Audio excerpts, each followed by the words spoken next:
Welcome to my online study channel the education planet. कैसे हैं आप लोग? I hope you will be fine. Dear students, आज का यह वीडियो किसी सब्जेक्ट के सिलेबस का नहीं बल्कि आपके फ्यूचर को ब्राइट करने वाला है। वास्तव में आज का यह वीडियो उन स्टूडेंट्स के लिए है जो मैट्रिक का एग्जाम पास कर चुके हैं और ये निर्णय नहीं ले पा रहे हैं कि आगे क्या करें, क्या पढ़ें या कहाँ जाएं। इस वीडियो में आपको इन सारे सवालों के जवाब मिलेंगे, तो वीडियो को अंत तक देखिए और अपने लक्ष्य का निर्धारण स्वयं कीजिए। डियर स्टूडेंट्स, मैट्रिक की परीक्षा आपके लाइफ का पहला पड़ाव होता है। इस पड़ाव को सफलतापूर्वक पार कर लेने के बाद आप लोगों के मन में सबसे पहला प्रश्न यह आता है कि अब आगे क्या करें। तो आज मैं आपके इस प्रश्न का उत्तर देने वाला हूं। बस बने रहिए मेरे साथ मेरे YouTube channel the education planet पर। तो अब आपके सामने एक डायग्राम दिखाया गया है जिसके माध्यम से मैं आपको आपके सुनहले भविष्य के बारे में जानकारी दूंगा। तो चलिए शुरू करते हैं आज का यह video. So dear students, matric का एग्ज़ाम पास कर लेने के बाद आपके सामने आगे बढ़ने के लिए 3 ऑप्शंस होते हैं। पहला इंटरमीडिएट, दूसरा ITI तथा तीसरा पॉलिटेक्निक। तो सबसे पहले बात करते हैं इंटरमीडिएट की।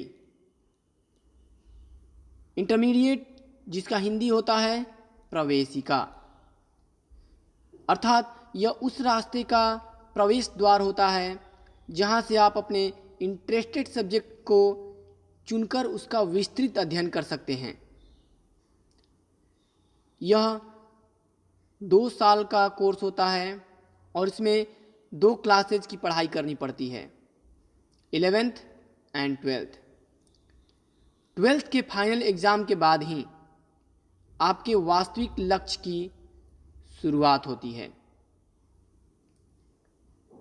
तो चलिए इंटरमीडिएट का अब विस्तृत अध्ययन करते हैं और जानते हैं कि इसमें आपको कौन कौन से सब्जेक्ट मिलेंगे और कौन सा सब्जेक्ट पढ़ना आपके लिए अधिक उचित होगा, अधिक लाभकारी होगा। डियर स्टूडेंट्स, इंटरमीडिएट 3 स्ट्रीम्स में बटा होता है। पहला साइंस, दूसरा कॉमर्स तथा तीसरा आर्ट्स। आप अपने चॉइस के अनुसार किसी एक स्ट्रीम का चुनाव कर सकते हैं और उसका विस्तृत अध्ययन कर सकते हैं। 2 सालों तक लगातार स्टडी करने के बाद इंटरमीडिएट का फाइनल एग्ज़ाम होता है जो मैट्रिक के बोर्ड के एग्ज़ाम की ही भांति 500 मार्क्स का होता है।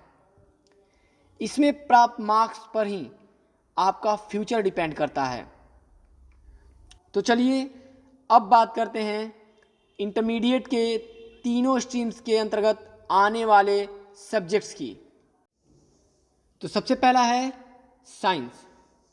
साइंस स्ट्रीम के अंतर्गत कुल 4 सब्जेक्ट आते हैं: फिजिक्स, केमिस्ट्री, बायोलॉजी और मैथ्स, जिनमें से आपको केवल 3 को ही पढ़ना होता है, परंतु आप चाहें तो चौथे को ऑप्शनल के रूप में रख सकते हैं।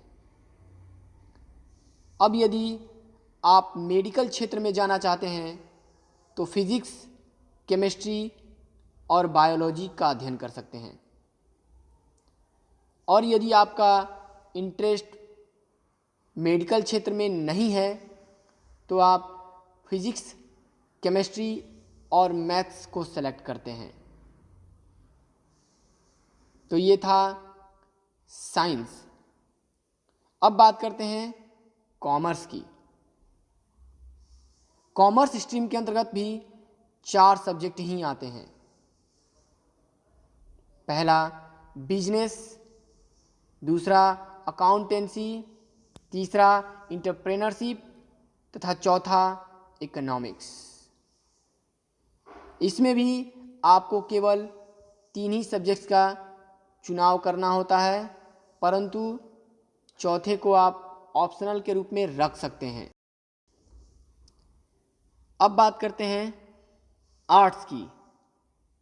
आर्ट्स स्ट्रीम के तहत कई सारे सब्जेक्ट्स आते हैं, जिनमें history, geography, political science, psychology, sociology, philosophy, economics एवं मैथ शामिल है।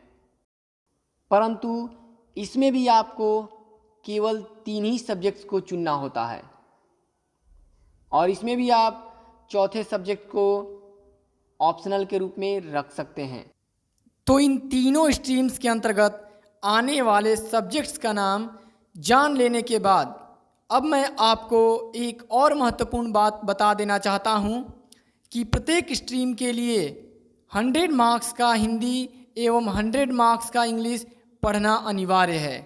इस प्रकार प्रत्येक स्ट्रीम का फाइनल एग्ज़ाम 500 मार्क्स का होता है। तो अब आप इंटरमीडिएट के तीनों स्ट्रीम्स एवं इसके अंतर्गत आने वाले सभी सब्जेक्ट्स को भली भांति समझ गए होंगे। तो अब बारी आती है आईटीआई की। आईटीआई जिसका फुल फॉर्म होता है इंडस्ट्रियल ट्रेनिंग इंस्टीट्यूट अर्थात औद्योगिक प्रशिक्षण केंद्र। तो इसका नाम सुनकर आप लोग समझ ही चुके होंगे कि इसमें उद्योग धंधों से जुड़े तकनीकों की जानकारियाँ एवं प्रशिक्षण दिए जाते हैं। आईटीआई के अंतर्गत विभिन्न प्रकार के कई ट्रेड्स आते हैं।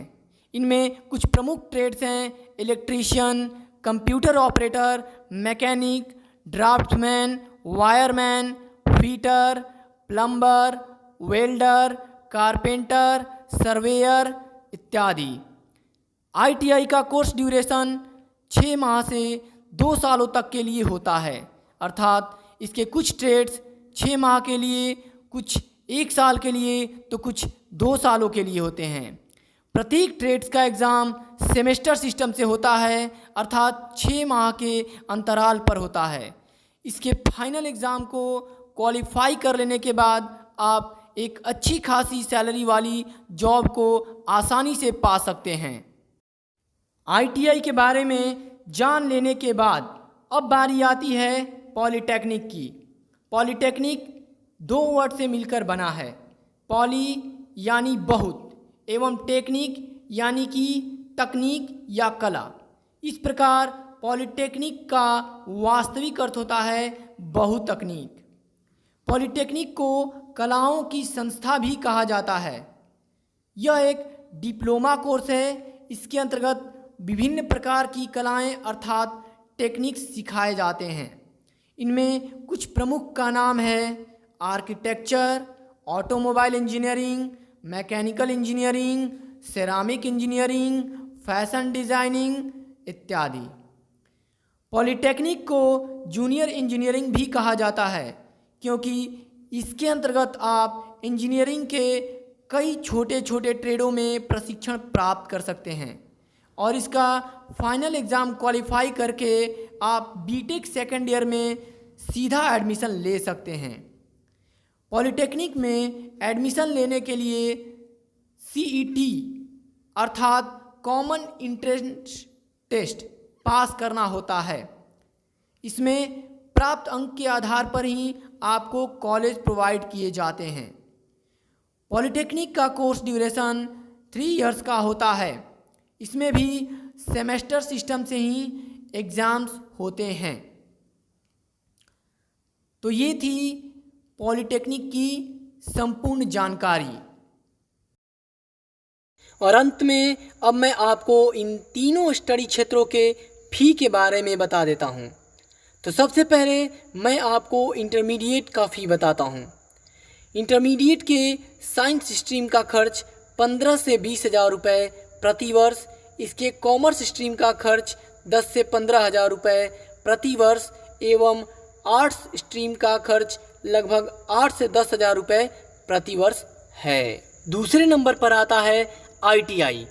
यदि आप गवर्नमेंट कॉलेज से ITI का कोर्स कर रहे हैं तो आपको 5 से 10 हज़ार रुपये तक फ़ी देना पड़ेगा, परंतु यदि आप प्राइवेट कॉलेज से ITI कोर्स कर रहे हैं तो आपको 35 से 40 हज़ार रुपये तक खर्च करना पड़ सकता है। तथा तीसरा एवं अंतिम स्टडी क्षेत्र है पॉलिटेक्निक। इसमें आपको प्रति सेमेस्टर 35 से 50 हज़ार रुपये तक चार्ज किया जाता है। तो इस प्रकार ये था तीनों स्ट्रीम्स के फ़ी। तो डियर स्टूडेंट्स, यदि आप लोगों को मेरा यह वीडियो पसंद आया है तो प्लीज़ मेरे चैनल को सब्सक्राइब कर दीजिएगा और इसे अधिक से अधिक शेयर कीजिएगा।